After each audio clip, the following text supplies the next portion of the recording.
Every year, someone finishes as the RB1, and it's almost never the guy who's drafted first. These players are outside the top 10 overall, but every single one has a real shot to finish number one. Derrick Henry went off for 2,100 yards and 18 touchdowns last year at 30 years old in a brand new offense. And the craziest part is that was supposed to be the year that he fell off. Instead, Baltimore just gave him $30 million, like they already know he's about to do it again. Henry's going at the turn right after CMC, right ahead of Achane. And somehow he's the only one that feels like a risk. Yeah, he's 31, he's barely used as a receiver, but Baltimore already said that they're pulling back his workload. But do we believe him? That alone's probably enough to scare most people off. But then you add in this, the Ravens have the 4th toughest rushing schedule in the league. They've got younger backs that are pushing for touches. So it's not that the red flags aren't real, but they keep stacking up. But here's what I can't get out of my head with King Henry. The team plans to use him less. Yet they just gave him $30 million, the most ever for a running back over 30. So if they're dialing back the volume, why does it feel like they're going all in? That's the part that I can't shake. They've already showed their hand. In camp, Henry took every single first team snap with Lamar. Justice Hill,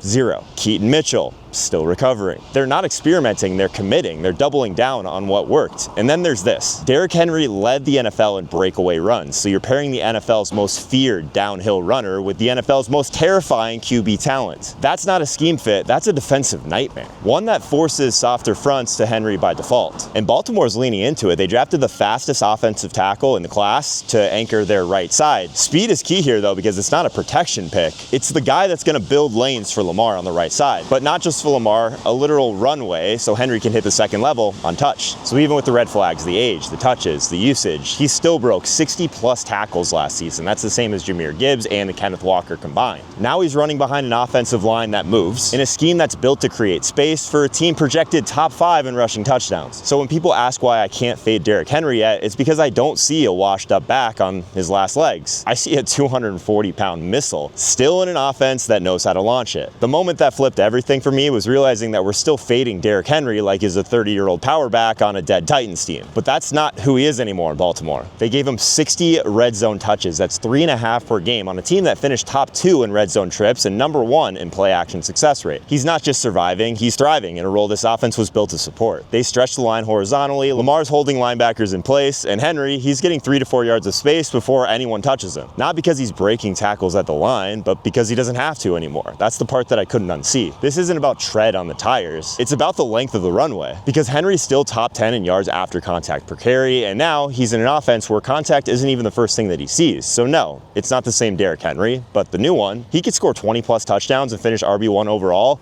on red zone volume alone. Everyone said last year was supposed to be the end. New team, new scheme, no receiving work, 30 years old. All the signs were there, the kind we're taught to trust. But he didn't just hang on, he dropped 18 touchdowns on people's heads. So maybe we've been asking the wrong question. It's not whether Derrick Henry can survive the cliff, it's what happens if he never falls off. Because this year's what matters, and I'm not calling him a sure thing, but if you're asking who you can grab outside of the top 10 and potentially walk away with the running back 1 overall, Henry's the freak we keep pretending is already buried. His upside scenario is super straightforward, but this next back is a completely different angle on what a dark horse RB1 could look like in 2025. But real quick, if you're serious about actually beating your friends this year, go to fantasyaccelerator.com or hit the first link in the description below. You'll get instant access to my 2025 draft kit, rankings, sleepers, busts, cheat sheets, the same system over 12,000 players used last year to dominate drafts. But here's the deal, I'm keeping it limited so the real ones inside actually get my full attention. You'll see on the page how many spots are left, and when it's full, that's it. The price also goes up later this month no matter what, so now's the time to lock in.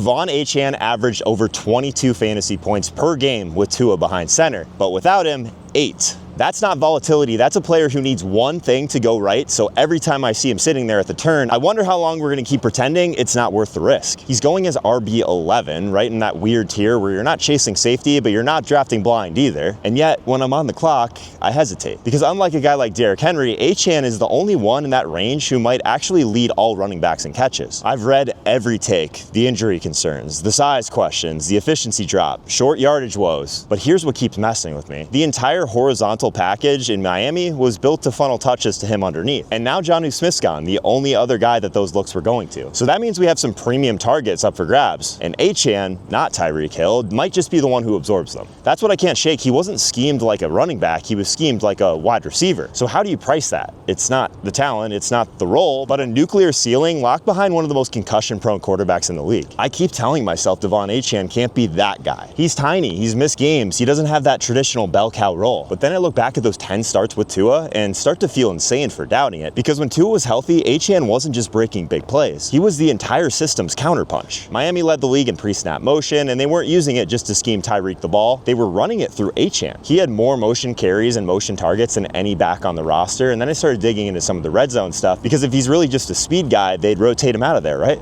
Except they didn't. And with Jonnu Smith off the field, which is obviously what we're going to see this year, Achane was suddenly the red zone plan. He had 29 red zone touches in just 10 starts, led all backs in percentage of receptions that turned into touchdowns, and was used for those kind of misdirection missiles near the goal line. He wasn't just getting lucky, this was by design. And I keep looping back to something that we've already seen in the past, Achane leading all running backs in fantasy points per touch over some pretty large stretches. Because we always talk about role and volume and snap share and that all of that matters, it does. But what if this is the one guy where he isn't as important? What if Tua and McDaniel don't need to give him 250 touches? Because when the system clicks, nobody can match his efficiency. So yeah, there's risk. He's 190 pounds, he's in a committee, he'll probably get banged up again. But when I go back and watch the games where the Dolphins offense actually worked, it wasn't Tyreek deep, it wasn't even Tyreek in motion, it wasn't Jalen Waddle in the slot. It was Tua getting out quick in Achane's hands. Everything he needs to go nuclear. And I'm starting to think this whole time we've been looking at him for the wrong reasons. Maybe that he's like a different type of workhorse. So for fantasy, I keep waiting for the touches to climb, for Miami to hand him the workload that I feel more comfortable with, but then I saw the real plan. Miami ran the highest rate of pre-snap motion in the league last year, which is not a coincidence. They weren't just trying to get guys open, they were designing plays specifically to put Achane in space before contact. And it was working. Not on volume, not on opportunity, but on efficiency. We're only 2 years removed when he had the highest touchdown per reception rate among all backs in 2023. That is insane. So the whole narrative of needing 250 touches to be fantasy relevant completely fell apart. Because here's the kicker, Achane already finishes a top 3 fantasy scorer on just 175 touches, if we're talking on a per game level. So that's when I stopped thinking of Achane as like a part-time player with upside, because you're not drafting like an undersized committee back, you're drafting the most efficient and explosive fantasy weapon in the game. The one guy who could finish as the RB1 overall without even touching the ball 300 times. So yeah, Achane still scares me, that's real. He's small, he's in a committee, and Tua's health, that's certainly key. But here's the difference now, every time I see him sitting there at the turn, I ask myself, how long are we going to pretend that the upside's not worth the risk? Because honestly, I think it is. Achane's the home run swing, but this last guy's floor is so high, I don't think anyone would be surprised if he was the running back 1 overall, hiding in plain sight outside of the top 10. But if you're not ready for my full draft kit yet, you can still get my top 150 rankings totally free at top150free.com. It's the exact list that I'm using in every draft this year, and odds are at least one of your league mates already has it. But if they do, and you don't, you'll feel it by round 3. So grab yours now, it takes 30 seconds, it might save your whole draft. No rookie is walking into a better setup than Ashton Jeanty. Top 6 draft capital, weak competition behind him, and an up-tempo offense built to run the football. And what if I told you his closest comp coming into the NFL is LaDainian Tomlinson? But somehow he's still not being drafted like a guy who could finish RB1 overall in fantasy. He's going off boards as the RB5 right now, end of the first, between names like Henry and Achane. And I keep staring at that price wondering, what exactly am I scared of? The Raiders spent a 6th overall pick on Ashton Jeanty. They cleared the running back room behind him. Say what you want about Mostert, but in my eyes, there's really no credible committee threats. Even Chip Kelly, who never tips his hand, called Jeanty as talented a back as I've seen. The setup should be a green light, so why does it still feel like a maybe? Is it a rookie thing? The fear of drafting a guy before he even plays a snap? Or maybe it's just the pass game stuff that no one wants to talk about. The drops, the pass protection issues that don't show up on the highlight reels. Because this isn't a perfect profile, but it is a rare one. A bell cow frame and a Chip Kelly offense that's playing fast again. And don't forget, he led his class in missed tackles forced, nearly 2,000 yards after contact in college, so every box is checked. Every excuse is gone, and the only thing holding back the breakout might be us still drafting scared. The first thing that tripped me up was the receiving dip that nobody talks about. Ashton Jeanty caught 43 balls for over 500 yards the year before, but last season, he cratered. The drop rate spiked to 9.1%, 5th worst in the class. He finished 27th of 31 in yards per route run. And in pass pro, he allowed pressure on 7.6% of snaps, which is pretty rough, honestly. And I know it sounds nitpicky, but this is the part that breaks most rookie profiles, not talent.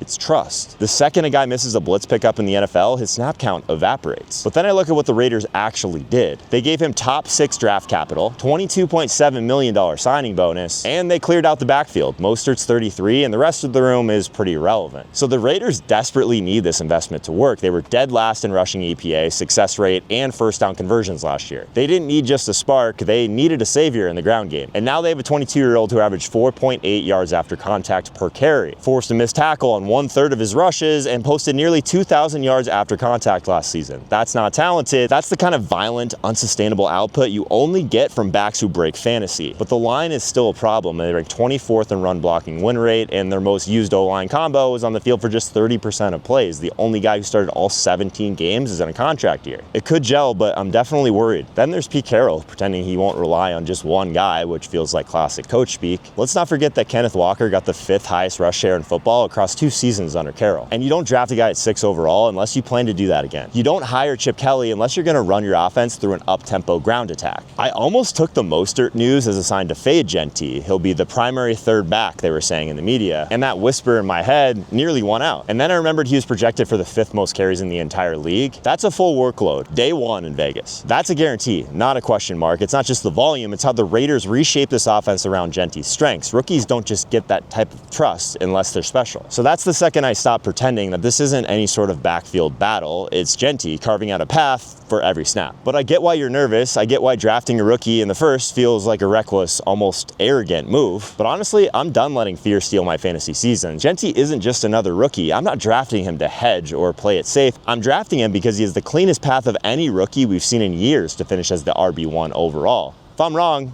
I can live with that. But if I'm right, we're not just winning leagues, we're rewriting the rules on drafting scared.